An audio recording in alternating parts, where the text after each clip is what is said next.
By the way, আজকে আমরা এখানে বেসিক্যালি জড়ো হয়েছি ফিগার্স অফ স্পিচের ক্লাস করার জন্য। তো ফিগার্স অফ স্পিচের ক্লাস করানোর আগে আমি তোদেরকে জিজ্ঞেস করতে চাই যে কেন, মানে ফিগার্স অফ স্পিচ কেন ইম্পর্টেন্ট, কেন আমাদের শেখা উচিত? লেখাটাকে আরো বেশি স্ট্যান্ডার্ড বানানোর জন্য একটা ক্রিয়েটিভ ওয়ে, অনেক ওয়ার্ডস দিলে আরো বেশি অ্যাটেনশন করবে একটা লেখার প্রতি। লেখাটাকে আরো বেশি স্ট্যান্ডার্ড বানানোর জন্য। That's fine. তো বেসিক্যালি দেখ, ল্যাঙ্গুয়েজ, আমি তোদের সাথে দু ধরনের ল্যাঙ্গুয়েজে ইন্ট্রোডিউস করতে চাই। একটা বলা হয় প্লেন ল্যাঙ্গুয়েজ, আর একটা হচ্ছে ফিগারেটিভ ল্যাঙ্গুয়েজ। এবার what is plain language and what is figurative language? Plain language হচ্ছে বেসিক্যালি, আমি এখন তোর সাথে যেভাবে কথা বলছি, মানে আমার মনে যা আসছে আমি অ্যাজ ইট ইজ তোদেরকে বলে দিচ্ছি।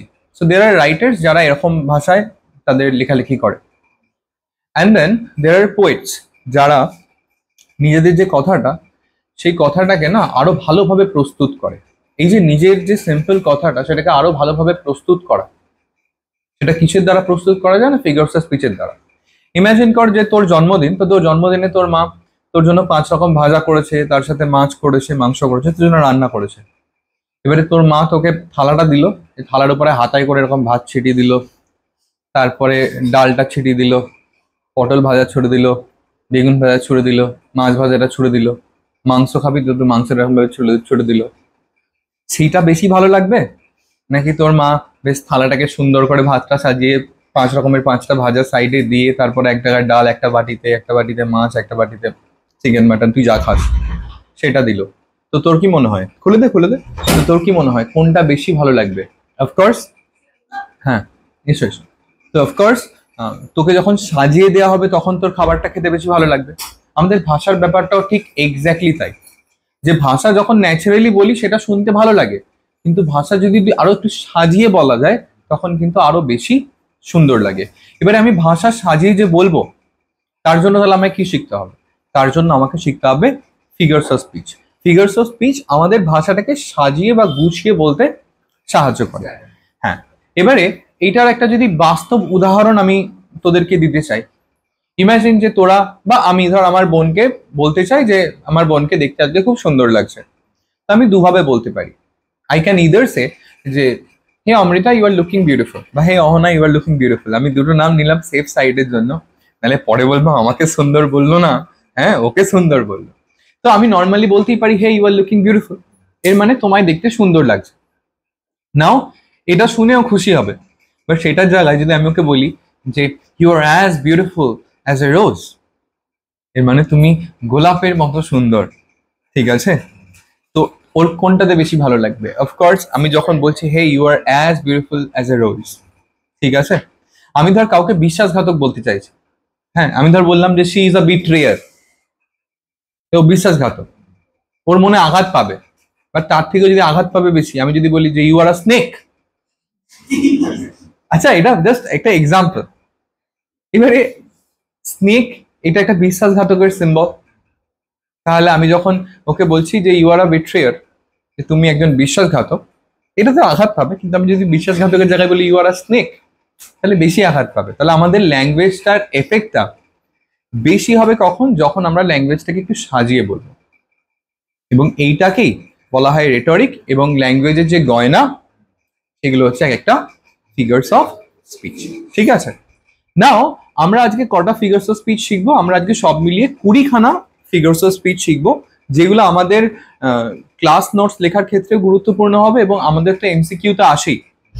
তোদের ক্লাস 12-এর এমসিকিউতেই ফিগার্স অফ স্পিচ বারবার আসছে। তো দেখ, ফিগার্স অফ স্পিচ মুখস্থ করা তো যায় না, হ্যাঁ, যে আমি 10টা ওয়ার্কশিট করে দিলাম, সেখানে 10টা জায়গায় টিক দিয়ে দিলি, ওটা মুখস্থ করে রাখলি, এইভাবে ফিগার্স অফ স্পিচ হয় না। যদি প্রকৃতই তোকে ঠিক হতে হয় তাহলে তোকে শিখতে হবে কোনটা কি, ঠিক আছে? এবং সেই জন্যই আমরা আজকে ফিগার্স অফ স্পিচ শিখবো। তো আমাদের প্রথম যে ফিগার্স অফ স্পিচ, সেটা আমি ফিগার্স অফ স্পিচ গুলোকে না ক্যাটেগরিতে ভাগ করে রেখেছি। প্রথম ক্যাটেগরি হচ্ছে রিজেম্বলেন্স বা কম্প্যারিজনের ভিত্তিতে। তো আজকে ক্লাসের আমাদের প্রথম ফিগার অফ স্পিচ যেটা, সেটা হচ্ছে সিমিলি। নাও সিমিলি কি বলছে? A figure of speech that clearly compares two different things by using words such as like, as or so to make the description more vivid. Basically, when two unlike objects are compared, যখন দুটো একেবারে ভিন্ন বিষয়, সেই দুটো বিষয়ের তুলনা করা হচ্ছে, এবং পয়েন্ট অফ কম্পারিজন যখন মেনশন করে দেওয়া হচ্ছে, let me give you an example. আমি বললাম, এই যে জাস্ট কিছুক্ষণ আগে আমি বললাম যে you are as beautiful as a rose. এবারে নিশ্চয়ই আমি যে এই মেয়েটাকে কিসের সাথে তুলনা করলাম? একটা গোলাপের সাথে তুলনা করলাম। আচ্ছা, পয়েন্ট অফ কম্পারিজন আমি বলে দিলাম, হ্যাঁ কি না? Of course, you are as beautiful as a rose. তাহলে when two unlike objects are compared, at the point of comparison is also mentioned. And কোন ওয়ার্ড দিয়ে মেনশন করা থাকে? বি লাইক, অ্যাজ, এই টাইপের ওয়ার্ড গুলো দিয়ে মেনশন করে দেওয়া থাকে, তখন সেটাকে বলা হয় সিমিলি। ঠিক আছে? আমি ধর বললাম যে she is as dangerous as a snake. হ্যাঁ, এর মানে আমি মেয়েটাকে কিসের সাথে তুলনা করছি? আমি মেয়েটাকে সাপের সাথে তুলনা করছি। আর পয়েন্ট অফ কম্পারিজন মেনশন করে দিচ্ছি কি দিচ্ছি না? Of course, dangerous. এটাকে বলা হয় সিমিলি। বল তোরা সিমিলি কি বুঝতে পেরেছিস? সিমিলিতে দুটো ভিন্ন বস্তুর তুলনা করা হবে এবং পয়েন্ট অফ কম্পারিজন অ্যাজ বা লাইক এই সমস্ত ওয়ার্ড দিয়ে পয়েন্ট অফ কম্পারিজনটাকে দেয়া থাকবে। যেমন আমাদের যে এক্সাম্পল নিয়েছি, দেখ লেখা আছে হার আইজ শাইন লাইক স্টার্স। তার চোখগুলো উজ্জ্বল কিসের মতো? তারার মতো। তাহলে এখানে মেয়েটার চোখগুলোকে কিসের সাথে কম্পেয়ার করা হয়েছে? তারার সাথে কম্পেয়ার করা হয়েছে। এবং কিসের ভিত্তিতে কম্পেয়ার করা হয়েছে সেটা মেনশন করে দেওয়া আছে, হ্যাঁ কিনা? Of course, shine. Right? That is why it is a case of simile. পরের এক্সাম্পলটা দেখ, he is as brave as a lion. সে হয় একটা সিংহের মতো সাহসী। তাহলে এখানে যে সে, এই যে ব্যক্তিটা, এই ব্যক্তিটাকে কার সাথে কম্পেয়ার করা হয়েছে? একটা লায়নের সাথে। পয়েন্ট অফ কম্পারিজন কি এখানে? Bravery. And that is why it is a case of simile. Did you understand what a simile is? এবারে এই সিমিলির মতোই আর একটা ফিগার অফ স্পিচ আছে যেটা আমাদের জন্য ইম্পর্টেন্ট, এবং সেটাকে কি বলা হয়? সেটাকে বলা হচ্ছে তোমার মেটাফর। নাও মেটাফর কি? Let me read the definition first. বলছে a figure of speech that directly says one thing is another even though they are different, to create a strong image or meaning without using like or as. দেখ, আমি যদি সহজ করে বলি, মানে basically মেটাফরে একটা জিনিসকে আর একটা জিনিস বলা হয়। আমি মেটাফরের ডেফিনেশন যদি সহজ করে বলি হবে যে when two unlike objects are compared but the point of comparison is not mentioned. যখন two unlike objects are compared and point of comparison is mentioned, তখন সেটা হয়ে যায় simile. But point of comparison যদি মেনশন না করা থাকে, সেটাকে হয়ে যাবে মেটাফর। ফর অ্যান এক্সাম্পল, আমি প্রথম এক্সাম্পলটা দিয়েছিলাম যে you are as beautiful as a rose. এবারে এইটাকে আমি একটু ঘুরিয়ে বললাম ইউ আর এ রোজ। এখানে আমি তো ইউ মানে এই মেয়েটাকে একটা গোলাপের সাথে তুলনা করছি তো, কিন্তু আমি যখন বলছি ইউ আর আ রোজ, তুমি হলে একটি গোলাপ, আমি কি পয়েন্ট অফ কম্পারিজন বলে দিচ্ছি যে আমি কিসের ভিত্তিতে তুলনা করছি? It is not mention but only suggested. আমাকে বুঝে নিতে হবে যে আমি যদি কোনো মেয়েকে একটা গোলাপের সাথে তুলনা করি, আমার পয়েন্ট অফ কম্পারিজন কি হতে পারে? বিউটি হতে পারে, ইনোসেন্স হতে পারে, পিউরিটি হতে পারে। বাট এটা কি কোথাও লেখা আছে? অ্যাজ বা লাইক এই ওয়ার্ডগুলোর ব্যবহার করা আছে? তাহলে this is a case of metaphor. পরীক্ষার জন্য বা কবিতা বোঝার জন্য কিন্তু এগুলো মারাত্মকভাবে ইম্পর্টেন্ট। একটা কবিতার প্রকৃত মানে তুমি তখনই বুঝতে পারবে যখন তার ভেতরকার ফিগার অফ স্পিচ গুলো তুমি খুব ভালো করে জানবে। ঠিক আছে? যেমন আমি যখন বললাম যে শি ইজ আ সার্পেন্ট, দেখ আমি এখন বললাম শি ইজ আ সার্পেন্ট, এখানে আমি শি কে ডিরেক্টলি সার্পেন্টই বলে দিলাম, মেয়েটাকে একটা সাপের সাথে তুলনা করলাম, কিন্তু পয়েন্ট অফ কম্পারিজন বলেছি? হতেই পারে she is as beautiful as a serpent. এবারে সাধারণত সার্পেন্টদেরকে বিউটির সিম্বল হিসেবে ধরা হয় না, তাদেরকে জেলাসি, বিট্রিয়াল, হ্যাঁ ঠিক আছে, পয়জনাস, এইগুলোর সিম্বল হিসেবে ধরা হয়। তাহলে আমি যদি কোনো মেয়েকে সাপ বলি, সে নিশ্চয়ই ভাববে না যে সাপের সৌন্দর্যের সাথে আমায় তুলনা করছে। সে বুঝতেই পারবে যে তার জেলাসি, হ্যাঁ তার এই কি বলবো বিট্রিয়ালের মনোভাব, এগুলোর জন্যই তাকে আমি সাপের সাথে তুলনা করছি। তাহলে this is a case of metaphor. তাহলে সিমিলি আর মেটাফর এই দুটোর মধ্যে বেসিক ডিফারেন্স কি? আচ্ছা বল আগে বেসিক মিলটা কি? এই দুটোতেই দুটো আনলাইক অবজেক্টকে কম্পেয়ার করা হচ্ছে, কিন্তু সিমিলির ক্ষেত্রে পয়েন্ট অফ কম্পারিজন অর্থাৎ কিসের ভিত্তিতে কম্পেয়ার করা হচ্ছে এটা মেনশন করা হচ্ছে কি কি ওয়ার্ড দিয়ে? অ্যাজ, লাইক, এই ওয়ার্ডগুলো দিয়ে মেনশন করা থাকবে।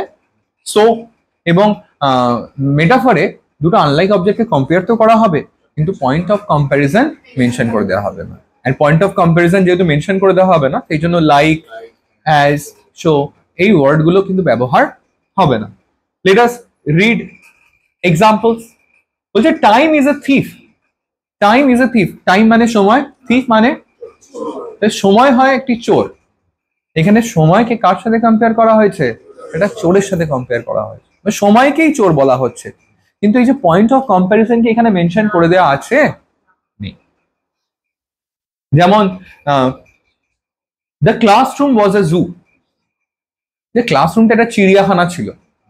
তাহলে এখানে ক্লাসরুমটাকে ছোটবেলা থেকে আমাদের প্রতিটা টিচারদের কমন ডায়লগ কি হয়, যে আমি এই ক্লাসের মতো বাজে ক্লাস আমি দেখিনি এর আগে কোনোদিন, এর আগের ক্লাসটা কত ভালো ছিল, তোমরাই হচ্ছে যাচ্ছে তাই, তোদের পরের বছরে সেমটাই বলবি। হ্যাঁ, এবং ওই একই ডায়লগ, ক্লাস না চিড়িয়াখানা। তো টিচার ক্লাসটাকে কিসের সাথে কম্পেয়ার করছে, কিন্তু পয়েন্ট অফ কম্প্যারিজন বলে দিচ্ছে না। পয়েন্ট অফ কম্প্যারিজন কি হবে? বিশৃঙ্খলা, কিওস। বাট টিচার কি বলছে যে the classroom is as chaotic as the zoo. এইটা হয়ে গেলে তখন এটা হয়ে যেত simile. But the classroom is a zoo, এখানে তো পয়েন্ট অফ কম্প্যারিজন মেনশন করে দেওয়া হচ্ছে না। That is why it is a case of metaphor. বল তোরা সিমিলি আর মেটাফর এটা কি জলের মতো বুঝতে পেরেছিস না পারিসনি? I hope you have. Next আমাদের যে ফিগার অফ স্পিচ তোদের জন্য শেখা ইম্পর্টেন্ট, সেটা হচ্ছে পার্সনিফিকেশন। ডেফিনেশন বলছে a figure of speech in which human qualities, feelings or actions are given to animals, objects or ideas to make them similar. Basically, when the qualities of a human being is attributed or given to an inanimate object or an abstract idea, মানুষের কোনো quality যদি কোনো অমানুষকে, অমানুষ মানে হচ্ছে যে মানুষ নয়, যেমন মানুষের কোয়ালিটি আমি ঘোড়াকে দিয়ে দিলাম, মানুষের কোয়ালিটি আমি মেঘকে দিয়ে দিলাম, হাওয়াকে দিয়ে দিলাম, তাহলে সেটা হয়ে যাবে পার্সনিফিকেশন। যেমন একটা এক্সাম্পল দেখ, বলছে the wind whispered through the trees. বলছে গাছগুলো, সরি বাতাসটা গাছগুলোর মাঝে ফিস ফিস করে কথা বলছিল। আচ্ছা, এই ফিস ফিস করে কথা বলা এটা কি বাতাসের কোয়ালিটি? এই ফিস ফিস করে কথা বলা কার কোয়ালিটি? মানুষের কোয়ালিটি। মানুষের কোয়ালিটি কার উপরে অর্পণ করা হয়েছে? বাতাসের উপরে অর্পণ করা হয়েছে। That is why it is a case of personification. আর নামটাই জানা, পার্সনিফিকেশন। বেসিক্যালি একটা পার্সনের কোয়ালিটি যখন অন্য কাউকে দেওয়া হয়, ঠিক আছে? যেমন আমি যদি এখন বলি যে তো সাপোজ আমি একটা পুরনো রাজবাড়িতে গেছি, হ্যাঁ, ভিজিট করতে, এবং আমি বললাম যে the wall is talking to me, যে দেয়ালটা আমার সাথে কথা বলছে। এর মানেটা কি? এর মানে দেখবি সেই রাজবাড়ির দেয়ালগুলো দেখে আমি ভাবছি যে এখানে নিশ্চয়ই কতজনকে টাঙানো হয়েছে, অথবা কাউকে হয়তো দফন করে দেওয়া হয়েছে দেয়ালের ভেতরে। আমি যখন বলছি যে the wall is talking to me, আচ্ছা কথা বলা, টকিং, এটা কার কোয়ালিটি? মানুষের কোয়ালিটি। মানুষের কোয়ালিটি আমি কার উপর অর্পণ করলাম? দেয়ালের উপরে। ইট is a case of personification. Ball personification কি বুঝতে পেরেছিস? দেখ একটা খুব সুন্দর এক্সাম্পল দেওয়া আছে, বলছে the sun স্মাইলড on the village. বলছে সূর্যটা গ্রামের উপরে হাসছে বা হেসেছিল। এবারে এর মানে কি, যে সূর্য, কোনো একটা গ্রাম যার উপরে সূর্যটা সুন্দর করে সূর্যের আলো পড়েছে।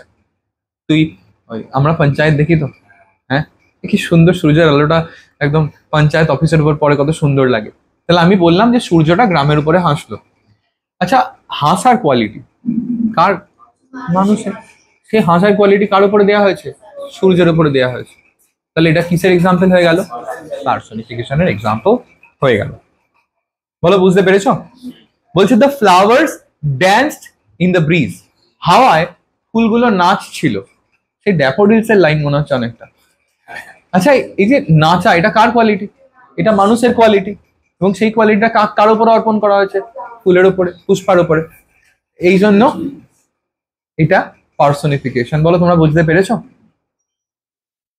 নেক্সট, এটা আমার খুব পছন্দের একটা ফিগার অফ স্পিচ, এটাকে বলা হয় অ্যাপোস্ট্রফি। ঠিক আছে, এবারে অ্যাপোস্ট্রফি সাইনের কথা বলছেন বাই দ্য ওয়ে আমি। Apostrophe is a figure of speech. Apostrophe কাকে বলে? A figure of speech where a speaker talks to an absent person, a dead person, or a thing or idea as if it could hear or and respond. Basically কোনো একজন speaker সে কথা বলছে একজন absent পার্সনের সাথে, অথবা কোনো একজন মরে গেছে এমন পার্সনের সাথে, অথবা কোনো একটা আইডিয়ার সাথে, কোনো একটা অ্যাবস্ট্রাক্ট জিনিসের সাথে। আমি একটা এক্সাম্পল দিচ্ছি। ধর আমি বলছি যে O success, when will you come. কথাটার মানে কি, ও সফলতা তুমি কখন আসবে। এখানে আমি কার সাথে কথা বলছি, কাকে ডাকছি, প্রথমেই সফলতাকে ডাকছি। যেমন পরীক্ষার রেজাল্ট বেরোনোর আগে তোদের কি মনে হয়, O death, when will you come, হে মৃত্যু তুমি কখন আসবে। আমি কাকে ডাকছি, মৃত্যুকে ডাকছি। আচ্ছা, সফলতা আর মৃত্যু এরা কি আমায় সাড়া দেবে? দেবে না। এগুলো তো একটা অ্যাবস্ট্রাক্ট আইডিয়া, বিমূর্ত ধারণা। হ্যাঁ, আমরা আমাদের পঞ্চ ইন্দ্রিয়, চক্ষু, কর্ণ, নাসিকা, জিহ্বা, ত্বক, এই পাঁচটা যে আমাদের ইন্দ্রিয় সেন্সেস আছে, এগুলো দিয়ে আমি সফলতা বা মৃত্যু এগুলোকে কি আমি ধরতে পারি? পারি না। তাহলে এই অ্যাবস্ট্রাক্ট আইডিয়াকে যখন ডাকা হবে কোনো একটা সেন্টেন্সের মাধ্যমে, বা কোনো মৃত ব্যক্তি, আমি এখন বললাম O Shakespeare please come to me, এর মানে এমন নয় যে আমি শেক্সপিয়ারের আত্মাটাকে বলছি যে আমার কাছে এসো প্ল্যান চেট করে। ন, আমি শেক্সপিয়ারকে, শেক্সপিয়ার তো মরে গেছে। আমাদের পশ্চিমবঙ্গের রাজনৈতিক অবস্থা দেখে আমি এখন বলছি O Hitler please come back, হে হিটলার তুমি ফিরে এসো। হিটলার মারা গেছে, তাকে আমি ডাকছি একটা সেন্টেন্সের মাধ্যমে। এগুলোকে বলা হয় অ্যাপোস্ট্রফি। অ্যাপোস্ট্রফি হচ্ছে এমন একটা ফিগার অফ স্পিচ যেখানে আমি মৃত কোনো ব্যক্তি অথবা অ্যাবস্ট্রাক্ট কোনো আইডিয়া সেটাকে রিকল করছি। ঠিক আছে? যেমন এখানে দেওয়া আছে, দেখ, ও মুন শাইন অপন মাই সরো। ওহ, কি দারুণ লাইন। বলছে হে চাঁদ তুমি আমার দুঃখের উপরে নিজের উজালা দাও, উজালা বর্ষণ করো। আমি কাকে ডাকছি? চাঁদকে ডাকছি। বাবা, চাঁদ কানে শুনবে যে হ্যাঁ আসছি আসছি। চাঁদ তো বেঁচে নেই বে, বল আমার চাঁদ বেঁচে আছে, সেটা আলাদা কথা। যাই হোক, আমি এখানে চাঁদকে ডাকছি। চাঁদ কি বেঁচে থাকা কোনো মানুষ? চাঁদ কি তোর গলার কথার জবাব দেবে? That is why it is called an apostrophe. বলছে come gentle night and hide my tears. ও নম্র রাত এসো, আমার কান্নাগুলোকে লুকিয়ে ফেলো নিজের মধ্যে। ও রাত তোর কথা শুনে বলবে আমি আসছি। তাহলে দেখ, এখানে তিনটে লাইনে তিনখানা অ্যাবস্ট্রাক্ট আইডিয়াকে ডাকা হচ্ছে। সরি, চাঁদটা অ্যাবস্ট্রাক্ট আইডিয়া নয়, ইনঅ্যানিমেট একটা অবজেক্ট। প্রথমে ডাকা হচ্ছে ও ডেথ, ওয়ার ইজ দাই স্টিং, এখানে মৃত্যুকে ডাকা হচ্ছে। পরের লাইনে চাঁদকে ডাকা হচ্ছে, আর তার পরের লাইনে রাতকে ডাকা হচ্ছে। কিন্তু এরা কোনোটাই মানুষ নয়। এরকম ডাকা যখন হবে সেটাকে কি বলা হবে? সেটাকে বলা হবে অ্যাপোস্ট্রফি। ঠিক আছে? আমার স্যার যখন শিখিয়েছিল তখন আমার স্যারই ওইটাই দিয়েছিল, ও সাকসেস ওয়েন উইল দাই কাম, এই সফলতা তুমি কখন আসবে। স্যার বলেছিল যে এখানে আমি কাকে ডাকছি? সফলতাকে ডাকছি। কিন্তু সফলতা কোনোদিন সাড়া দেবে না তোমাদের ডাকে। That is why it is a case of apostrophe. বলো, বুঝতে পেরেছো? আমরা কি কি শিখলাম? সিমিলি শিখলাম, মেটাফর শিখলাম, পার্সনিফিকেশন শিখলাম, আর অ্যাপোস্ট্রফি শিখলাম। ওকে, আমরা একবার ছোট করে রিভাইজ করে নিই চারটে। Simile, two unlike objects are compared, point of comparison mentioned. Apostrophe, two unlike objects are compared, but point of comparison is not mentioned. Sorry, metaphor. Metaphor, two unlike objects are compared, but point of comparison not mentioned. পরেরটা আসে personification. Qualities of a human being is given to an inanimate object or an abstract idea. R apostrophe, এই inanimate object বা abstract idea কে যখন ডাকা হয়, when you summon, ডাকো inanimate object বা abstract idea কে, সেটা হয়ে যায় অ্যাপোস্ট্রফি। বলো, বুঝতে পেরেছো? Okay, next, figures of association or relationship. খুব ইম্পর্টেন্ট, খুব গুরুত্বপূর্ণ। এই ফিগার অফ স্পিচটা ভালো করে শেখো। আমাদের ফিগার অফ স্পিচ এবারে হচ্ছে মেটোনিমি। মেটে নয়, মেটোনিমি। হ্যাঁ, মেটোনিমি কি? এটা কিন্তু কঠিনও, তাই জন্য খুব মনোযোগ দিয়ে শিখবে। আমি শেখাও কঠিন লাগবে না। A figure of speech where the name of a thing is used to refer another thing closely related to it. আমি বলবো একটা কথা, মানে বলবো একটা ওয়ার্ড কিন্তু বোঝাবো আর একটা ওয়ার্ডকে, তাহলে সেটা হবে মেটোনিমি। মেটোনিমি হচ্ছে সাবস্টিটিউট ওয়ার্ডস। যেমন the crown will decide the nation's fate. Crown মানে কি রে? ক্রাউন মানে মুকুট।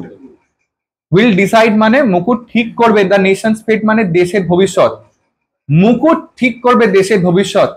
এখানে মুকুট, এটা মুকুট তার মুকুটকে রিপ্রেজেন্ট করছে না, মুকুট কাকে রিপ্রেজেন্ট করছে? রাজাকে রিপ্রেজেন্ট করছে, তাই না?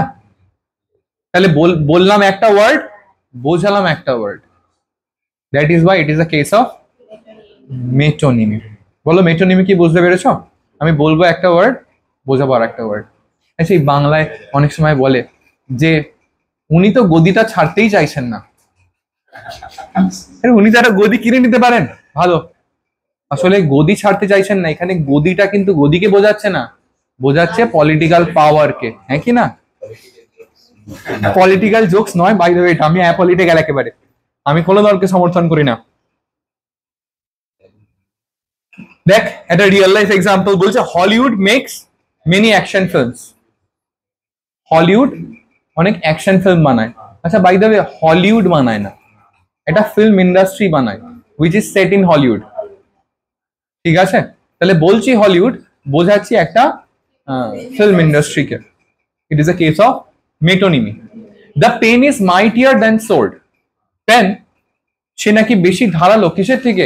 সোর্ডের থেকে বা তলোয়ারের থেকে। এখানে না আমি পেনের কথা বলছি, না আমি সোর্ডের কথা বলছি। আমি যখন পেন বলছি, এই পেন হিসাবে আমি বলতে চাইছি রাইটিং বা এডুকেশন। আর যখন আমি সোর্ড বলছি, সোর্ডের দ্বারা আমি কি বলতে চাইছি? ওয়ার। তাহলে education is more important than war. Political ক্ষেপণাস্ত্রের থেকেও আগে কলেজ বানাও। Education is more important than war. কিন্তু এটাকে আমি ডিরেক্টলি না বলে আমি বলছি pen is mightier than sword. It is a case of metonymy. Basically বলবো একটা ওয়ার্ড, বোঝাবো আর একটা word. Did you understand? Okay. এর পরের টার্মটা অনেকটা মেটোনিমির মতোই, শুধু একটু আলাদা। এর পরের টার্মটাকে বলা হয় সিনেকডকি। কি বলা হয়? Synecdoche. Synecdoche, part for the whole, whole for the part. বলি, a figure of speech where a part of something represents the whole and the whole represents a part. একটা ছোট জিনিস একটা বড় জিনিসকে রিপ্রেজেন্ট করবে, আবার একটা বড় জিনিস একটা ছোট জিনিসকে রিপ্রেজেন্ট করবে। খুব সোজা কথা। আমি বললাম ইন্ডিয়া ওয়ান দ্য ম্যাচ। কি বললাম? India won the match. পুরো ভারতবর্ষ একটা ম্যাচ জেতে। এই ইন্ডিয়া কথাটা, ইন্ডিয়া তো মানে ভারতবর্ষ, ইন্ডিয়া কথাটা কিন্তু এটা একটা হোল, যেটা গোটা ইন্ডিয়াকে রিপ্রেজেন্ট করছে না। এই ইন্ডিয়ার মাধ্যমে আমি কি কোনটাকে বোঝাতে চাইছি বলতে, ইন্ডিয়ান টিমটাকে বোঝাতে চাইছি। তাহলে Indian team one the match, এর জায়গায় আমি কি বললাম? India won the match. তাহলে এটা হয়ে গেল হোল ফর দ্য পার্ট। ঠিক আছে? And then all hands on deck. এবারে all hands on deck, deck মানে হচ্ছে জাহাজ, এন্ড হ্যান্ডস প্রত্যেকটা হাত আছে জাহাজে। এখানে হ্যান্ডস বলতে কি আমি হ্যান্ড বোঝানোর চেষ্টা করছি নাকি সেইলার্সদেরকে বোঝাচ্ছি? তাহলে this is a part for the whole, মানে হচ্ছে হাত বোঝাচ্ছে পুরো মানুষটাকে। ঠিক আছে? এই তো দেয়া আছে। বলছে হুইলস আর পার্কড আউটসাইড, বলছে বাইরে হুইলস গুলো, চাকাগুলো পার্ক করা আছে। আচ্ছা এখানে হুইলস বললে আমি কি হুইলস বোঝাচ্ছি নাকি কারের জাস্ট একটা পার্ট হচ্ছে হুইল? তাহলে আমি পার্টটার নাম লিখছি পুরো কারটাকে বোঝাতে, part for the whole. This is সিনেকডকি।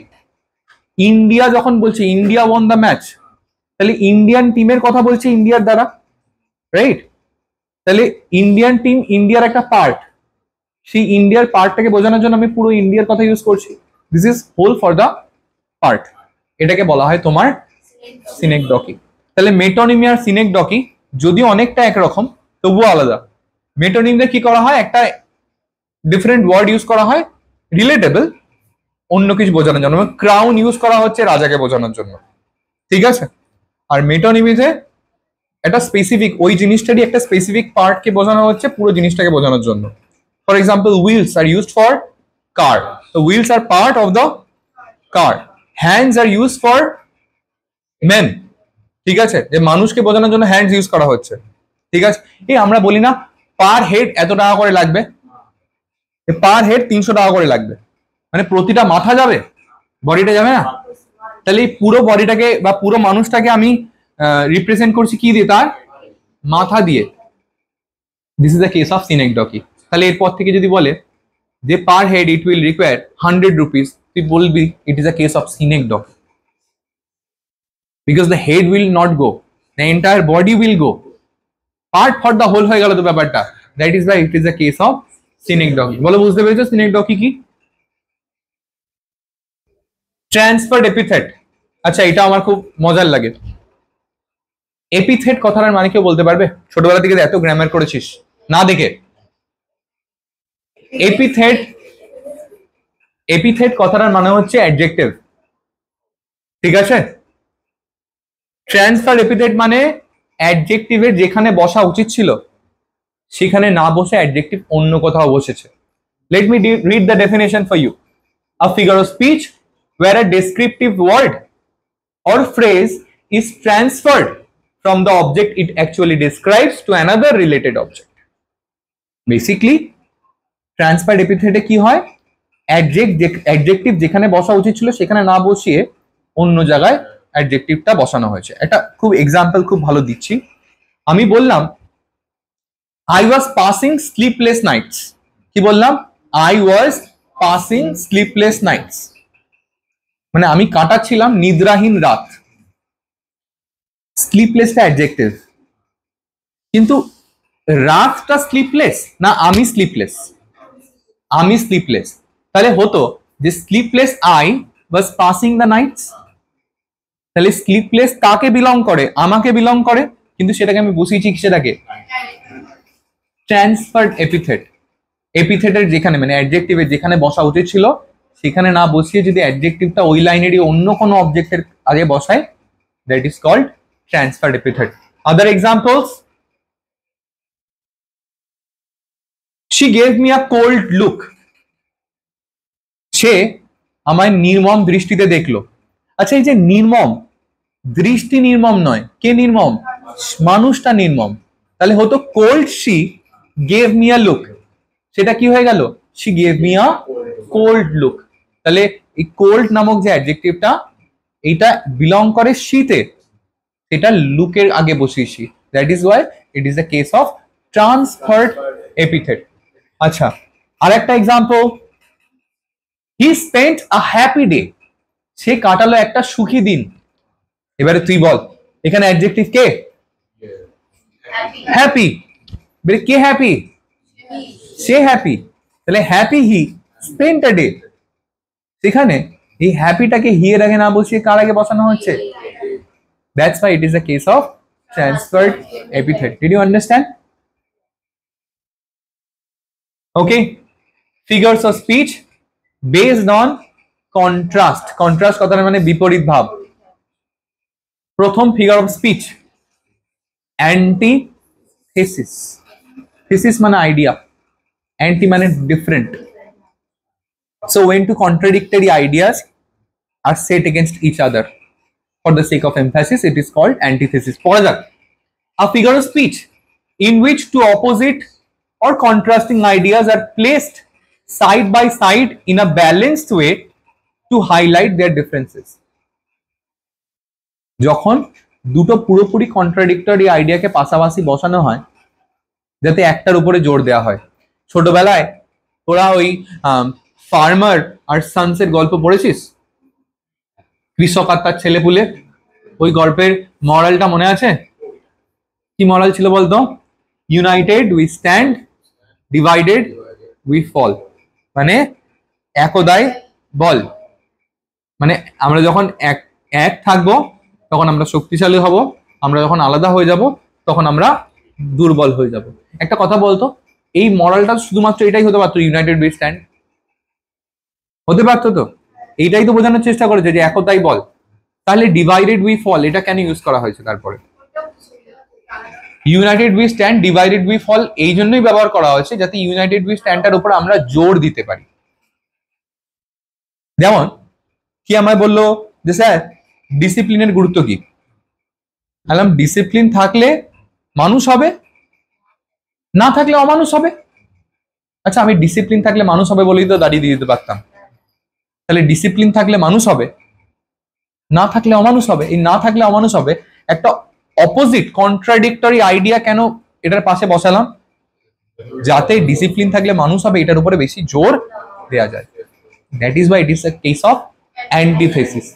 Two contradictory বা কন্ট্রাস্টেড মানে দুটো বিপরীত আইডিয়া পাশাপাশি বসানো হচ্ছে যাতে একটার উপরে জোর দেওয়া হয়। when two contradictory ideas are set against each other for the sake of emphasis, it is called antithesis. Exactly.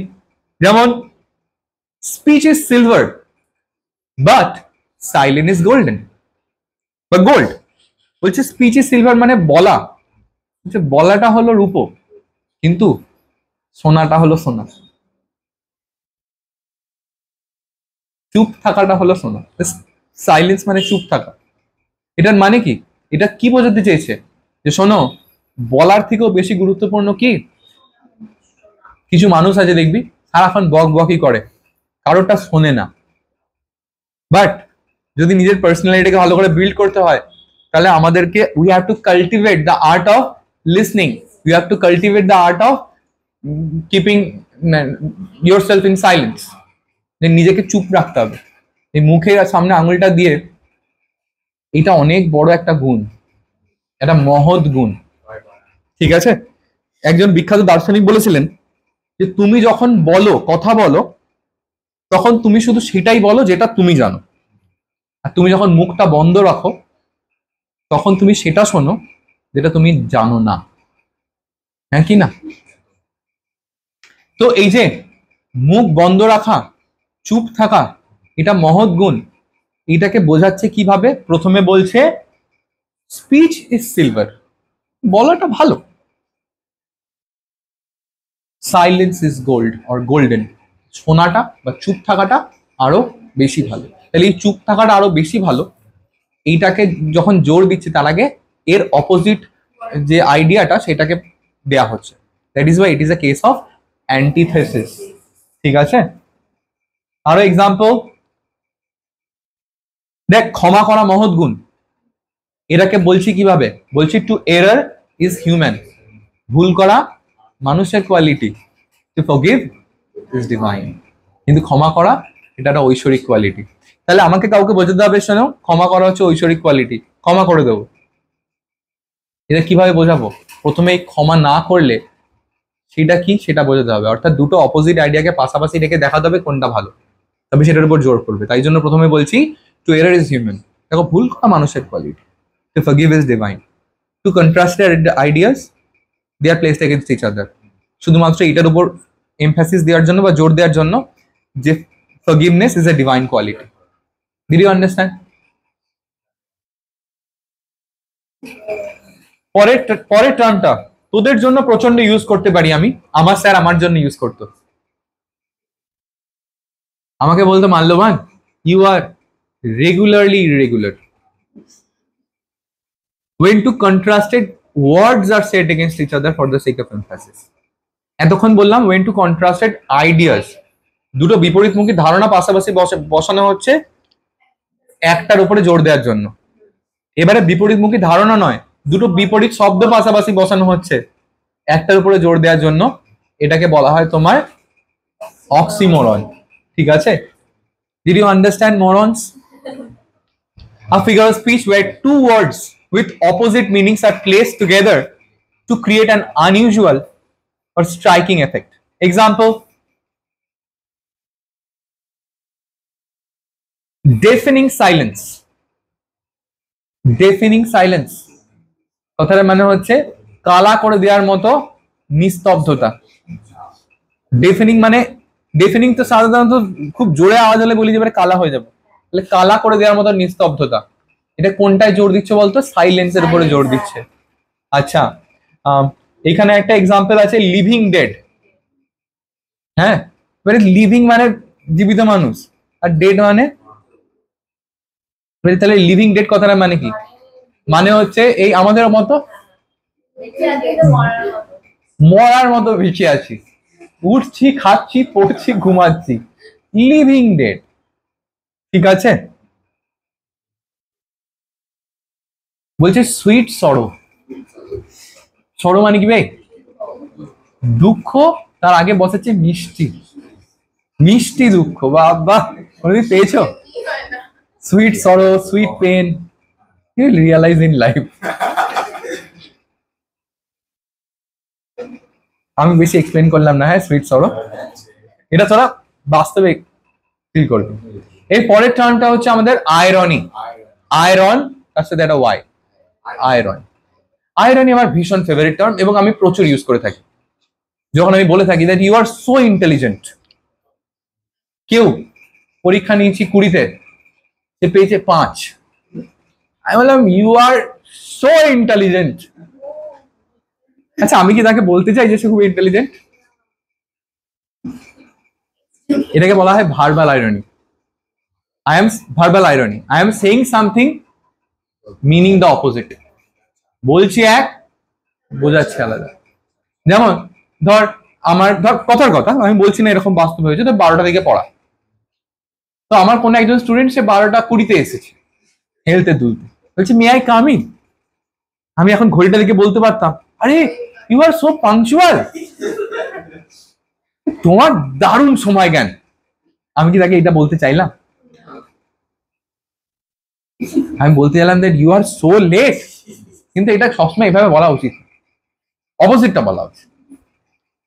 ঠিক আছে, দিস ইজ আইরনি।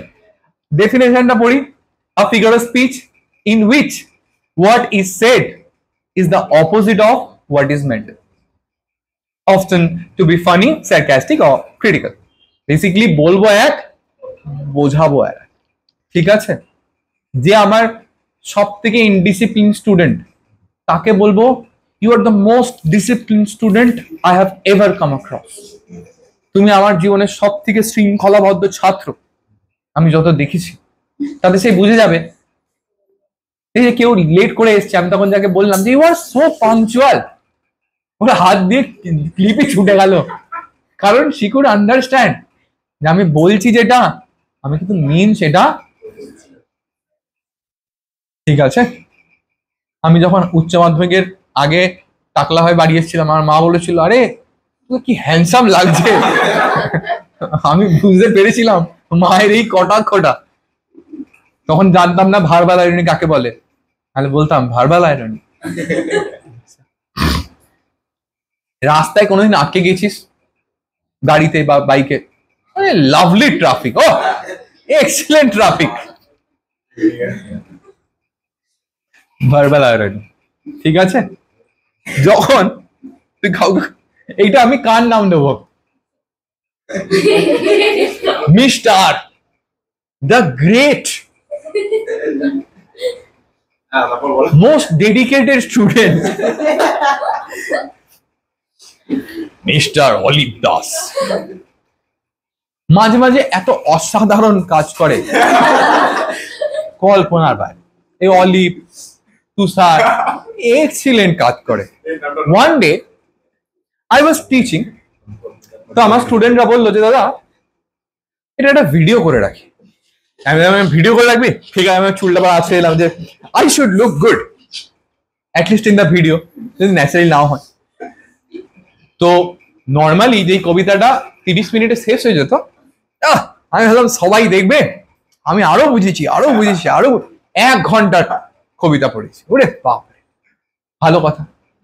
দেন যখন আমি দেখছি ভিডিওটা, আমার দেখছি সাউন্ডটা রেকর্ড হয়নি, কারণ আমার ভাই মাইক পড়িয়েছে, মাইক অন করেনি। এক্সিলেন্ট। আমি তাকে কি বলতে পারি যে তোমার মানে you are so intelligent. Verbal irony. হ্যাঁ, আমি বলতে পারতাম great job. Verbal irony. Do you understand what verbal irony is? মুঝে মাথায় ঢুকে গেছে, অফকোর্স, বাধ্য। Figures of speech based on sound. প্রথম ফিগার অফ স্পিচ যেটা, দ্যাট ইজ অ্যালিটারেশন। খুব ইম্পর্টেন্ট তোদের পরীক্ষার জন্য। What is alliteration? A figure of speech where the same consonant sound is repeated at the beginning of nearby words to create rhythm or emphasis. Basically, একটা consonant sound একটা সেন্টেন্সে দুবার বা দুবারের বেশি রিপিট হলে, ঠিক আছে? যেমন ধর একটা সেন্টেন্স এমন আছে যে she sells seashells by the seashore, একটা সেন্টেন্স, এইখানে একটা কনসোনেন্ট সাউন্ড বারবার রিপিট হচ্ছে, হ্যাঁ কি না? কোন কনসোনেন্ট সাউন্ডটা? শ। শ আর স, এই দুটো কনসোনেন্ট সাউন্ড বারবার রিপিট হচ্ছে। তো তাহলে একটা কনসোনেন্ট সাউন্ড যদি একটা সেন্টেন্সে দুই বা ততোধিকবার রিপিট হয়, সেটাকে বলা হয় alliteration. Let me give you another example. ধর এমন একটা সেন্টেন্স আছে যে Peter Piper picked a pickled paper. A pickled paper Peter Piper picked. If Peter Piper picked a pickled paper, how many pickled papers Peter Piper picked? এটা একটা sentence. এই সেন্টেন্সে একটা সাউন্ড বারবার রিপিট হচ্ছে না, একটা কনসোনেন্ট সাউন্ড। কি কনসোনেন্ট সাউন্ড বারবার রিপিট হচ্ছে? প, right? It is a case of alliteration. আমার স্যার বলেছিল চঞ্চল চপল চমকিত নয়নে, বলেছিল কোন সাউন্ডটা রিপিট হচ্ছে? চ, অ্যালিটারেশন। আমার স্যার দেখলে খুব খুশি হবেন। নেক্সট, অনোমাটোপইয়া, ঠিক আছে? when the word reflects the sound, পড়বো ওয়ার্ড, বুঝে যাবো কোন সাউন্ডটা বোঝাচ্ছে। a figure of speech in which a word sounds like the noise it describes. বাংলায় বললে হবে কুকুরটা ঘেউ ঘেউ করছে। এই যে ঘেউ ঘেউ ওয়ার্ডটা, এটা কুকুরের ডাকটার সাথে রিজেম্বল করে তো, হ্যাঁ? অনোমাটোপইয়া, ঠিক আছে? কল কল করে জল বইছে, ঝিরি ঝিরি বৃষ্টি পড়ছে, দিস আর অল অনোমাটোপইয়া। ইংলিশে এক্সাম্পল আসি, the bees buzzed in the garden. দেখ, the bees buzzed in the garden, এই যে বাজ, বিয়ের আওয়াজটাই তো এটা। তাহলে the word itself reflects the sound of the bee, right? It is called onomatopoeia. The clock went tick tock, tick tock, tick tock. এই যে টিক টক, এটা কিসের সাউন্ড? এটা ক্লকের নিজস্ব সাউন্ড। তাহলে এই যে এই পেয়ার অফ ওয়ার্ডটা, এটা কোন সাউন্ডটাকে রিফ্লেক্ট করছে? ক্লকের সাউন্ডটাকে রিফ্লেক্ট করছে। তাহলে the word itself reflects the sound, that is why it is called onomatopoeia. আচ্ছা, আবার একটুখানি রিভিশন হয়ে যাক। মেটোনিমি থেকে শুরু করি। মেটোনিমি, a different word বলবো এক, আর একটা ওয়ার্ড মিন করবে a different word meaning something else but related words, like crown meant king. synecdoche, synecdoche হচ্ছে part for the whole, whole for the part। মানুষকে বোঝানোর জন্য আমি হ্যান্ডস ইউজ করছি। ইন্ডিয়া বোঝাচ্ছি ইন্ডিয়ান টিমকে, this is called synecdoche. Transferred epithet, বলো epithet মানে কি বলেছিলাম? অ্যাডজেক্টিভ। অ্যাডজেক্টিভের যেখানে বসা উচিত ছিল অ্যাডজেক্টিভ সেখানে না বসে অন্য কোথাও বসছে, that is why it is called transferred epithet. যেমন স্লিপলেস নাইটস, রাইট? নেক্সট আমরা বললাম অ্যান্টিথেসিস। দেখ, অ্যান্টিথেসিস, থেসিস মানে হচ্ছে আইডিয়া, দুটো ডিফারেন্ট আইডিয়া পাশাপাশি বসানো হচ্ছে একটার উপরে এমফাসিস দেওয়ার জন্য। To err is human, to forgive is divine. Now oxymoron, এখানে আইডিয়া নয়, এখানে দুখানা ডিফারেন্ট ওয়ার্ড পাশাপাশি বসানো হচ্ছে একটার উপরে ফোকাস করার জন্য। ইররেগুলারলি রেগুলার, ঠিক আছে? Impunctually punctual, living dead, this are all oxymoron. You understand, you moron? Next, irony, our favorite figure of speech. I mean, this is irony. হ্যাঁ, ও বলছে she is my best friend because বাদি দে being an enemy she is saying she is my best friend, you're my best friend, হ্যাঁ, may you go to hell. irony হচ্ছে আমি বলছি এক, বোঝাচ্ছি আর, ঠিক আছে? Sometimes if a girl is saying to you I really love you, that can be an irony. Don't believe it. If someone is telling me You are looking so handsome. I don't take it as a compliment. I know it is an irony. I have seen my face in the mirror. Okay. Alliteration, consonant sound একটা সেন্টেন্সে দুবার বা তার বেশি repeat হলে that is alliteration. ঠিক আছে? আমার স্যারকেই মনে করি চঞ্চল চপল চমকিত নয়নে চ চ চ. That's why it is an alliteration. Onomatopoeia, when the word itself reflects the sound, it is called onomatopoeia. ঠিক আছে? যেমন buzz. ঠিক আছে? Buzz, TikTok TikTok. These are all onomatopoeia. এখন আমরা পড়ব ফিগার্স অফ কনস্ট্রাকশন, গঠন অনুসারে। কেমন? অ্যানাফোরা, বিষ ফোড়া, লোম ফোড়া, anaphora. What is anaphora? A figure of speech where the same word or phrase is repeated at the beginning of consecutive sentences or lines to add emphasis. ধর পরপর তিনটে সেন্টেন্সের প্রথম ওয়ার্ড বা প্রথম ফ্রেজটা একই, এটাকে বলা হবে তোমার anaphora. We shall fight on the beaches. We shall fight on the landing grounds. We shall fight in the fields. তিনখানা সেন্টেন্স বললাম, তিনখানা সেন্টেন্সের মধ্যে একটা ফ্রেজ কমন, বারবার রিপিট হচ্ছে, we shall fight. It is called anaphora. একটা word বা একটা ফ্রেজ যদি তিনবার রিপিট হবে এমন নয়, মাল্টিপল টাইমস রিপিট হয়, সেটাই হচ্ছে অ্যানাফোরা। ঠিক আছে? যেমন I came, I saw, I conquered. দেখ একটা সেন্টেন্সে একটা ওয়ার্ড বারবার রিপিট হচ্ছে, কোন ওয়ার্ডটা? I. ঠিক আছে? এই I came, I saw, I conquered এই সেন্টেন্সটার মধ্যে তিনটে ক্লজের প্রথমেই একটা ওয়ার্ড বারবার রিপিট হচ্ছে, that is why it is called anaphora. ঠিক আছে? এখানে এটা অ্যালিটারেশন হবে না, because this is a word itself, this is not just a sound, this is a word itself. হ্যাঁ, every day, every night, and in every way I am getting better. একটা word কবার repeat হলো? তিনবার। every day, every night, and in every situation or every way I am getting better. So one word repeating itself, anaphora. Inversion, তোরা প্রচুর পড়েছিস, হয়তো জানিস না বলে। কোন কবিতার গ্রামাটিক্যাল অর্ডারটাকে দেখবি, একটা লাইনের গ্রামাটিক্যাল অর্ডারটা উল্টো, একটু চেঞ্জ আছে, যেটা গ্রামাটিক্যাল অর্ডার হওয়া উচিত ছিল সেরকম না হয় উল্টো আছে। যেমন বলছে never have I seen such beauty. Never have I seen such beauty মানে কখনো দেখিনি আমি এমন সৌন্দর্য। এই সেন্টেন্সটার আসল গ্রামাটিক্যাল অর্ডার কি হওয়া উচিত ছিল? I have never seen such beauty.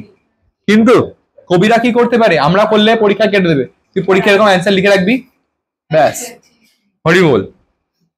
But কবিদের এই লিবার্টিটা থাকে, পোয়েটস হ্যাভ দ্য লিবার্টি যে তারা সেন্টেন্সের গ্রামাটিক্যাল যে স্ট্রাকচার, সেই স্ট্রাকচারের নিজে থেকে পরিবর্তন ঘটাতে পারে, এটাকে বলা হয় ইনভার্সন। ঠিক আছে? Never have I seen such beauty, এখানে গ্রামাটিক্যাল অর্ডারটা হতো I have never seen such beauty. ঠিক আছে? আচ্ছা, একটা সেন্টেন্স বলছি, in his first splendor never saw I, never felt composed upon Westminster Bridge. Inversion আছে দেখবি। ঠিক আছে? Next, seldom do we witness such courage. seldom মানে খুবই কম, do we witness মানে আমরা দেখি, such courage মানে এমন সাহসিকতা। তাহলে এইটা সেন্টেন্সটা যদি গ্রামাটিক্যাল অর্ডারটা ঠিক হতো, তাহলে আমরা বলতাম যে we seldom witness such courage. তাহলে গ্রামাটিক্যাল অর্ডারটা এলোমেলো করে দিয়েছে, that is why it is called inversion. Inversion মানে এলোমেলো। Happy is the man who finds wisdom. খুশি হলো সে মানব যে খুঁজে পেয়েছে জ্ঞান। ভাই আমাদের মানব খুশি নয়, বিকজ ও জ্ঞান পায়নি, ও গার্লফ্রেন্ড পেয়েছে, and this is recorded মানবের বাবা দেখুক, আমি চাই। Happy is the man who finds wisdom, এটার গ্রামাটিক্যাল অর্ডারটা অ্যাকচুয়ালি কি হতো? The man is happy who finds wisdom, বা হতো the man who finds wisdom is happy. Ball join into complex sentence, হ্যাঁ কি না? কিন্তু এই সেন্টেন্সটার গ্রামাটিক্যাল অর্ডার চেঞ্জ হয়ে আছে তো, that is why it is inversion. বলো ইনভার্সন বুঝতে পেরেছো? নেক্সট, আহা আমার একদম ফেভারিট জায়গা, figures of emphasis or exaggeration. বাড়িয়ে চাড়িয়ে বলার মধ্যে প্রথম টার্ম, আমি আগে একটা লাইন বলবো তারপর আমি পড়াবো। Earth is not anything to show more fear. এই পৃথিবীর কাছে এর থেকে সুন্দর দৃশ্য আর দেখানো নেই, বলেছেন উইলিয়াম ওয়ার্ডসওয়ার্থ কাকু। তিনি আসেননি কাশ্মীরে, তাই জন্য তিনি বলেছেন। বাড়িয়ে চাড়িয়ে বলা কবিদের খুব এরকম ছিল, ঠিক আছে? হাইপারবোল, হাইপার মানে বাড়িয়ে চাড়িয়ে, বোল মানে বলা। when you express your thoughts in an exaggerated way, যখন তুমি তোমার মনের ভাবনাটাকে বাড়িয়ে চাড়িয়ে প্রকাশ করো। I love you more than my life, আমি তোমাকে আমার জীবনের থেকে ভালোবাসি। You are the most beautiful woman I have ever seen in my life. Hyperbole কোনোদিনও বিশ্বাস করবে না, বাড়িয়ে চাড়ি নিরা বিশ্বাস করে নেয়। পড়ি definition, a figure of speech that uses extreme exaggeration to make a point not meant to be taken literally. অত্যাধিক এক্সাজারেটেড, অত্যাধিক বাড়িয়ে চাড়িয়ে যখন বলা হয়, that is called hyperbole, ঠিক আছে? একটু জ্ঞানের কথা বলি, তোরা সনেট কি জানিস তো? তুমি যারা পেট্রার্কান সনেট লিখে দেয় না, তাদের একটা চারিত্রিক বৈশিষ্ট্য ছিল, তাদের লেখাতে তারা হাইপারবোল ইউজ করতো। প্রেমিকা, ও মাই গড, গডেস একেবারে প্রেমিকা। প্রেমিকা তো নয়, দেবী। হ্যাঁ, প্রেমিকার চোখ বল সূর্যের দিকে তাকালে সূর্য গ্রহণ হয়ে যাবে, মানে অপয়া নয়, প্রেমিকার চোখ নাকি এত উজ্জ্বল। বাবা প্রেমিকার গাল তো না যেন গোলাপ। নাও it is William Shakespeare in his sonnet number 130 who subverted the tradition of using the hyperbole. সে বলবে নিজের কবিতাতে, ওই লোকে তো আগে সব হাইপারবোল, প্রেমিকাকে একদম ভগবান বানিয়ে নিয়েছে। ও বলবে উইলিয়াম শেক্সপিয়ার, এমন অনেক জায়গা আছে যে if hairs do be wears, black wears grow on my mistress's head, বলছে চুল যদি তার হয় তাহলে আমি বলবো আমার প্রেমিকার মাথা দিয়ে কালো তার গজিয়েছে। সে বলছে যে আমার প্রেমিকার মুখ দিয়ে আরবিয়ান স্মেল বেরোয় না, she has a foul smell, আমার প্রেমিকার মুখে বাজে গন্ধ আছে। হ্যাঁ, বলছে যে আমি কোনোদিন দেবীকে হাঁটতে দেখিনি, কিন্তু আমার প্রেমিকা যখন হাঁটে সে থপ থপ করে আওয়াজ করে হাঁটে। হ্যাঁ, বাট লাস্ট দুটো লাইন এক্সিলেন্ট, যেখানে উনি বলবে যে আমার ভালোবাসা এতটাই দুর্লভ যে আমি আমার প্রেমিকাকে কোনো মিথ্যে জিনিসের সাথে কম্পেয়ার করতে চাই না। আমার ভালোবাসা দুর্লভ কারণ আমার ভালোবাসা সিম্পল, অনেস্ট। এটা মক করবে বাকি সমস্ত পোয়েটদেরকে যারা নিজের প্রেমিকাদেরকে বিশাল একদম মানে একদম কি বলবো তাল গাছে চড়িয়ে দিয়েছে একেবারে। তো হাইপারবোল হচ্ছে এটাই, ঠিক আছে? During teachers day some of my students tell me, sir, dada, you are the best teacher I have ever seen in my life. আমি বুঝতে পারি বেসিকলি যে পয়সা ছাড়ো, কিছু খাবো বা কিছু খাবার খাওয়া। জীবনে কোনোদিন বললো না, টিচার্স ডে দিন বলছে ওরে বাবরে। আমি বুঝে যাই, আমি তো সাহিত্যের স্টুডেন্ট, একটু হলেও পড়েছি, মুখস্থ বলছি না এগুলো বাইরে। Hyperbole, good. I am so hungry I could eat a horse. This is an idiom. আমি এত ক্ষুধার্ত যে আমি গোটা ঘোড়া খেয়ে নেবো। ঘোড়া খেতে পারবি? বলছে she cried rivers of tears. বলছে কেঁদে কেঁদে নদী ভাসিয়ে দিল একেবারে। এবার বলি না কেঁদে কেঁদে নদী ভাসিয়ে দিল, বাবা এটা বালতি নিয়ে বসবি তো কাঁদবি, জোর কাঁদবি, বালতি তো বাদ দাও, মগ ভরবে না। বলছে কেঁদে কেঁদে নদী ভাসিয়ে দিল। উইলিয়াম ওয়ার্ডসওয়ার্থ তো 10,000 ড্যাফোডিলস দেখে নিল এক ঝলকে, বাবা হাইপারবোল। পরের টার্ম, আর 4টে টার্ম আছে আমাদের। নেক্সট টার্ম হচ্ছে লিটোটেস। নাম যেমন কাজ তেমন। লিটোটেস মানে কি? A figure of speech where a positive meaning is expressed by denying its opposite, often in a modest or understated way. সোজা কথায় যেটা বলতে চাই তার অপোজিটটাকে ডিনাই করব। আমাদের বাড়িতে কিছু জন আছে, কখনো যদি জিজ্ঞেস করি কেমন আছো গো, খারাপ নেই। কি বলতে চায়? ভালো আছি। জীবনে বলবে না ভালো আছি, খারাপ নেই। কেমন আছো গো, মরে যায়নি, মানে বেঁচে আছি। তাহলে যেটা বলতে চাই তার অপোজিটটাকে ডিনাই করব। whenever your girlfriend asks, hey, how am I looking? Not bad. আমি পাশে বললো লিটোটেস। যেটা বলতে চাও তার অপোজিটটাকে ডিনাই করো, দিস ইজ লিটোটেস। ঠিক আছে? Is not a bad singer. সে খারাপ সিঙ্গার নয়, মানে কি তুমি ইন্ডিয়ান আইডলের জজ, hey, you are not a bad singer. ভাই দেখেছিস বাদশা নাকি ইন্ডিয়ান আইডলের জজ? বাবরে, not a bad singer, not a bad rapper.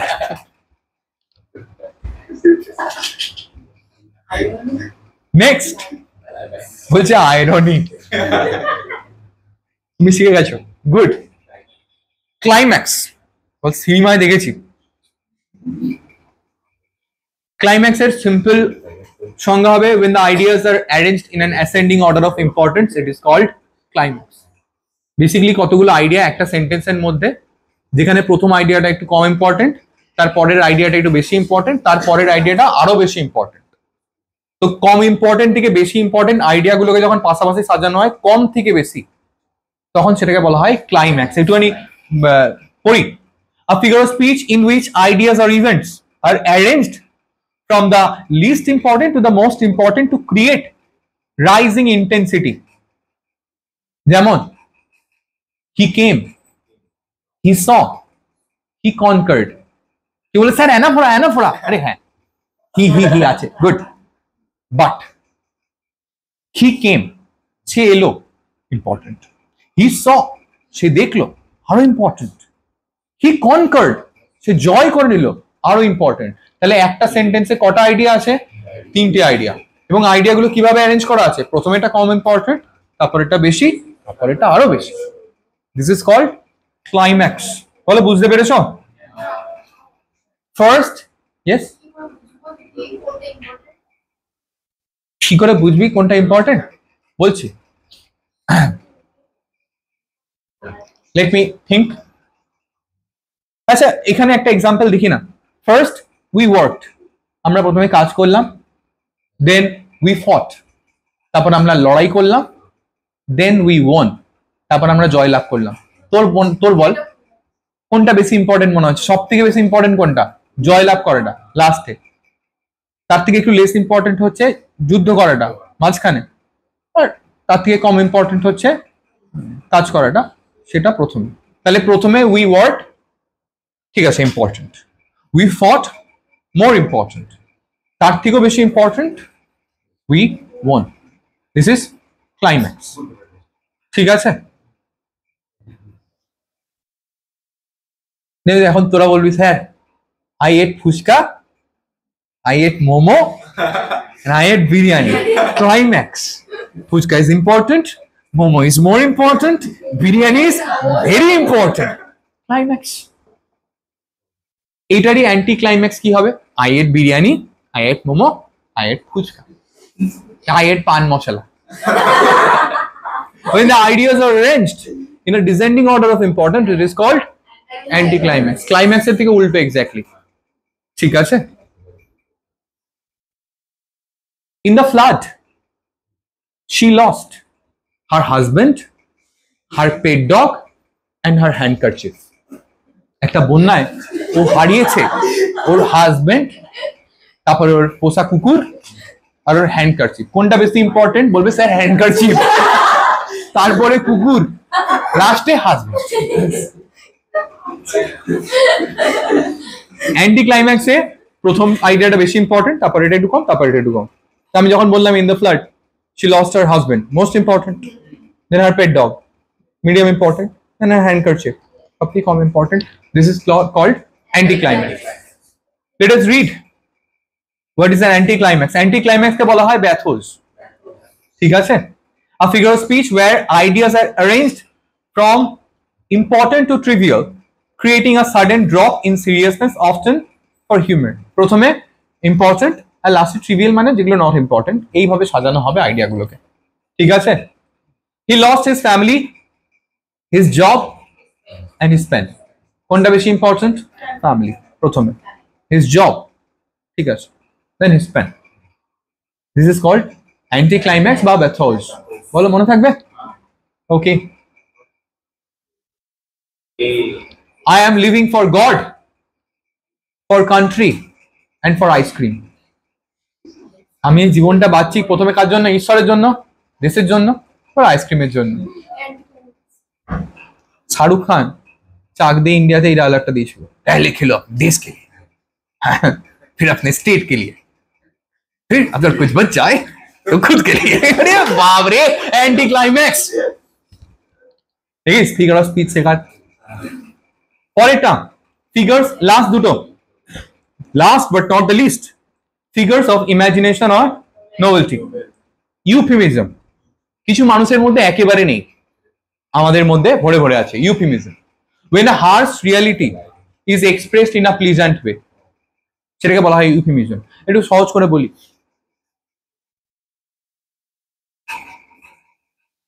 কাউকে কি বললাম, বাবা মরে গেছে, খারাপ লাগবে, আমি কি বলবো? তোমার বাবা ইহলোক ছেড়ে পরলোকে গমন করেছে। তাহলে হয়তো তার মনটা, আমার কিছু বজ্জাত স্টুডেন্ট, তাদেরকে আমি রচনা লিখতে দিয়েছি, লিখেছে রবীন্দ্রনাথ মরে গেছিল অমুক সালে, চোর পিটিয়েছি। তারপরে ওদেরকে ইউথমিজমটা বুঝেছি, দেখ there are harsh realities which should be explained in a pleasant way. By the way, রবীন্দ্রনাথের বাবার নাম তুই কবির ভাবিস না, কবি ছিল মাই ফাদার। কে বলছে মাই ফেভারিট ফাদার?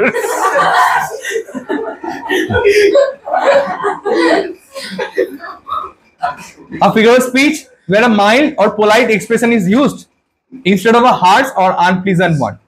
যেমন he passed away last night, বলতেই পারতাম he died last night, সে মারা গেছে কাল রাতে, কিন্তু তার জায়গায় বলছি যে সে ছেড়ে চলে গেছে কাল রাতে। তাহলে মারা যাওয়া একটু বেশি হার্শ, সেটাকে একটু ভদ্র করে বলা হয় ছেড়ে চলে যাওয়া। দিস ইজ তোমার euphemism. Did you understand? Last but not the least, পান,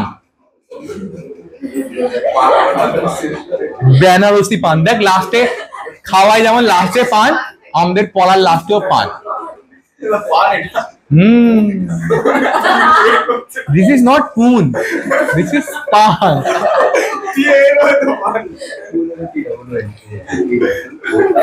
You are so intelligent. বল তো কোন figure of speech? I don't know. What is pan? Pan is very important as well as it is very tough as well. A figure of speech that plays with words that sound similar or have more than one meaning, usually to create humor. পান হচ্ছে basically একটা jokes, যেই জোকসটা বুঝতে হবে জ্ঞান দিয়ে, মানে বুদ্ধি দিয়ে, বুদ্ধিদীপ্ত জোকসকে বলা হয় পান। যেমন একটা উদাহরণ বলি, দেখি তোরা এই জোকসটা বুঝতে পারিস কিনা, তাহলে বুঝে যাবো তোরা পান বা বুদ্ধিদীপ্ত জোকস বুঝতে পেরেছিস। আমি বললাম my brother works in a bank but he lost interest. এখানে একটা ওয়ার্ডে একটা পানা, এই একটা ওয়ার্ডের ডাবল মিনিং আছে, বল কোনটা? My brother works in a bank but he lost interest, এটার মানে কি বল আমায়, বল সেন্টেন্সটার মানে বল আমাকে। আমার দাদা ব্যাংকে কাজ করে, যে সুদ হারিয়েছে। ইন্টারেস্ট মানে তো সে আগ্রহ হারিয়েছে হতে পারে, যে ব্যাংকে কাজ করে বোরিং কাজ, হ্যাঁ আর করতে ইচ্ছা করছে না। তাহলে সেন্টেন্সের অ্যাকচুয়াল মানে কি? যে আমার দাদা ব্যাংকে কাজ করে যার আগ্রহ হারিয়ে গেছে, না আমার দাদা ব্যাংকে কাজ করে তারপরেও হ্যাঁ ব্যাংক থেকে সুদ নিতে পারেনি, তার সুদ হারিয়ে গেছে। দুটোই মানে হতে পারে, হ্যাঁ কি না? That is why it is called pun. এটা একটা ডাবল মিনিং জোক, বল বুঝতে পেরেছিস? তাহলে কবিরাও কিন্তু এরকম ডাবল মিনিং জোক দেয়।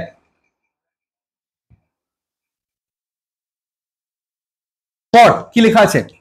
Time flies like an arrow, fruit flies like a banana. বল এর মানে কি, দেখি তোরা কত জ্ঞানী। Time flies like an arrow, fruit flies like a বানানা।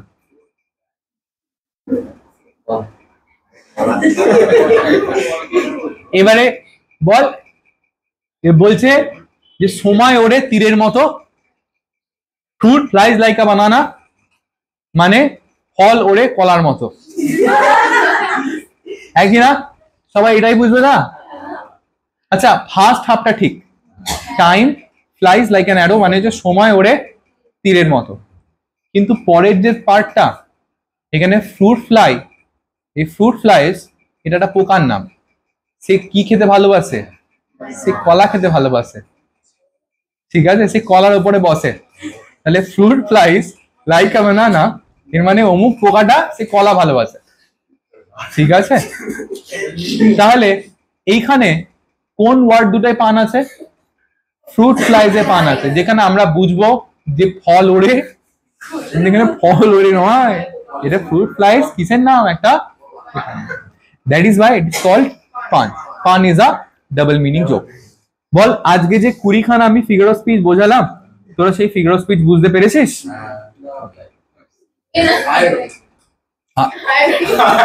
ডাস্টটা ছুঁড়ে মারবো, মাথা ফেটে যাবে একেবারে। থ্যাংক ইউ, আজকে এতদিন থাকবে।